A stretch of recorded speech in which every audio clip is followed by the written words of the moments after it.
Opening prayer, the little scripture, and then we have some opening words, and then we have some remembrances that people are going to get up and kind of remember Mom and Pa for.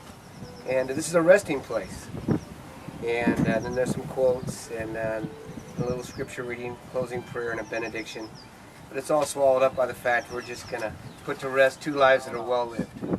You have poured over me fresh oil. You know what I read? This raggedy old book has written in the front of it, to Nancy, and I always thought I was in trouble if they didn't say Nan. but this was a formal thing. To Nancy from Mother and Dad. It was always Mom and Dad, but this was a formal thing. Christmas, 1961. So I would have been a freshman. And the poem that I wanted to share epitomizes the Little Red House and the people in it for me. I just about said it all. How wonderful my parents were, at least in my eyes, and I'm a little bit biased. But as time has gone on, I've realized just what a wonderful gift they were to me growing up and as an adult. So their presence in my life is still here. This came from Nan, bless her heart, and it's entitled, Let Me Do Good Now, and to me it really epitomizes my folks. Let me do good now. I shall pass through this world but once. Any good that I can do, or any kindness that I can show to any human being, let me not defer or neglect it, for I shall not pass this way again.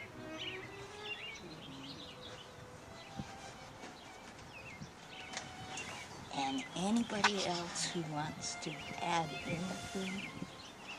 You can sit, you can stand.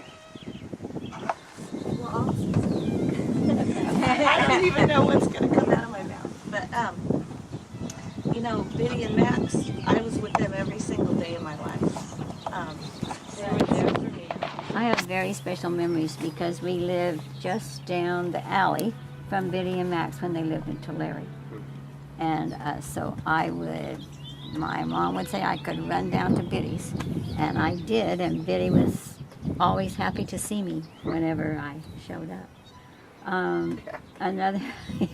Another time that was very special to me when my dad was in the automobile accident outside Delano, and instead of them making a call to us, Biddy and Max came to our house in Fresno.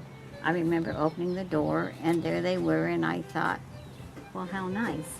But they came to tell us that my dad had been hurt.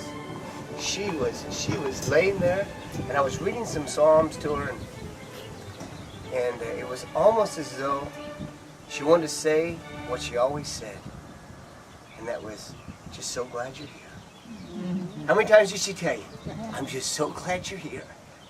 And there's a couple of scriptures that Nan and I agreed on that kind of fit this time, and Isaiah 55:12 says, "For you shall go."